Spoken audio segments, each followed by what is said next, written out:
نہیں ڈالے گا، یہ نبی کے خلاف کرنے سے اللہ تجھے جہنم میں ڈالے گا۔ اس وقت اللہ کے نبی نے نہیں پڑھے اور تو اس وقت پڑھ رہا ہے۔ یہ جو ہم کہتے ہیں نا نیک کام تو ہے، تو برا کام تو نہیں ہے۔ ایک شخص کو چھینک آئی، جاتے ہیں نا چھینک، چھینک پر کیا کہنا چاہیے بھائی؟ جس کو چھینک آئے الحمدللہ، اور لوگ جو سن لیں وہ کیا کہیں؟ وہ کہیں یرحمک اللہ۔ آگے اور بھی ہے،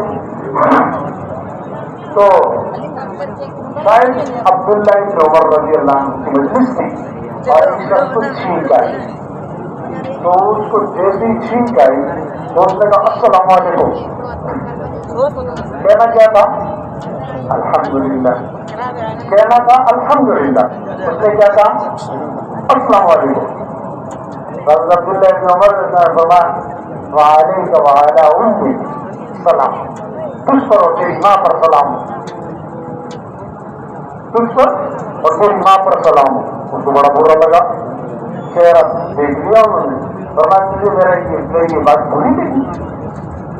بات سن، یہ جو تم نے کہا کہ اچھی بات ہے، کوئی بات نہیں ہے، لیکن اس جگہ پر اللہ کے نبی صلی اللہ علیہ وسلم نے الحمدللہ کہا ہے، سلام نہیں کیا ہے۔ انہوں نے بھی کوئی بری بات تو نہیں کی، لیکن ان کو جواب برا لگا، تجھ پر بھی اور تیری ماں پر بھی سلام ہو۔ کوئی بری بات تو نہیں، ماں پر سلام ہی تو بھیجا ہے، لیکن اس کو برا لگا کہ جیسے تجھے یہ برا لگ رہا ہے نا، ایسے یہ بھی برا ہے اس جگہ۔ اچھی بات ہے لیکن بری ہے، یہ میری بات بھی اچھی ہے لیکن تجھے بری لگتی ہے، یہ تیری بات بھی اچھی ہے لیکن یہ اس جگہ بری ہے۔ تو جو اللہ کے نبی صلی اللہ علیہ وسلم کا طریقہ ہے نا وہ ٹھیک ہے، اس سے ہٹ کر دین نہیں ہے۔ تو وہ علماء بتائیں گے کہ کیا ہے، تو ہم اس کو سیکھیں اور پوچھیں، نیت کو بھی سیکھیں کہ نیت کیسی کی جاتی ہے۔ تو اللہ کی رضا کی نیت ہونی چاہیے ہر عمل میں، وہ بہت ضروری ہے۔ اگر اللہ کی رضا کی نیت نہیں ہوئی تو وقت بھی لگے گا، ضائع ہو جائے گا، ہو سکتا ہے مال بھی ضائع ہو جائے اور جناب علی اوپر عذاب بھی آئے کہ تم نے یہ میرے لیے نہیں کیا تھا، تمہاری غرض کچھ اور تھی۔ تو اللہ کی رضا کی نیت ہونی چاہیے ہر عمل میں۔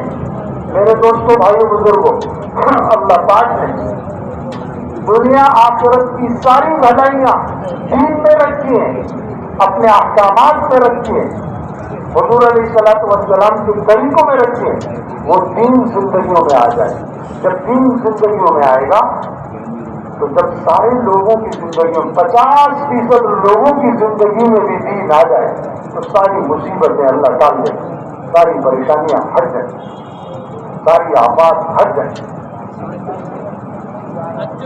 امن آ جائے۔ حدیث میں ہے، آپ علیہ السلام نے فرمایا ایک زمانہ آئے گا، ایک عورت ہیرا شہر سے چلے گی، شاید ملک شام کا شہر ہے، ہیرا شہر سے چلے گی، مکے سے آئے گی، مکہ مکرمہ، حج کرے گی، بیت اللہ کا طواف کرے گی، اکیلی چلے گی اور اس پر سونا لگا ہوا ہوگا، زیورات پہن رکھے ہوں گے اس نے سونے کے، کوئی اس کو نیلی آنکھ سے نہیں دیکھے گا۔ تو صحابہ کرام رضوان اللہ علیہ مجمعین جو اس وقت موجود تھے، انہوں نے پوچھا یا رسول اللہ وہ فلاں راستے میں تو ڈاکو ہوتے ہیں، وہ مر جائیں گے؟ کہ نہیں، اللہ دل بدل دے گا۔ دل بدلتا کون ہے بھائی؟ دل بدلنے والا کون؟ اللہ ان کے دل بدل دے گا۔ حضرت عمر فاروق رضی اللہ تعالی عنہ امیر المومنین بنے،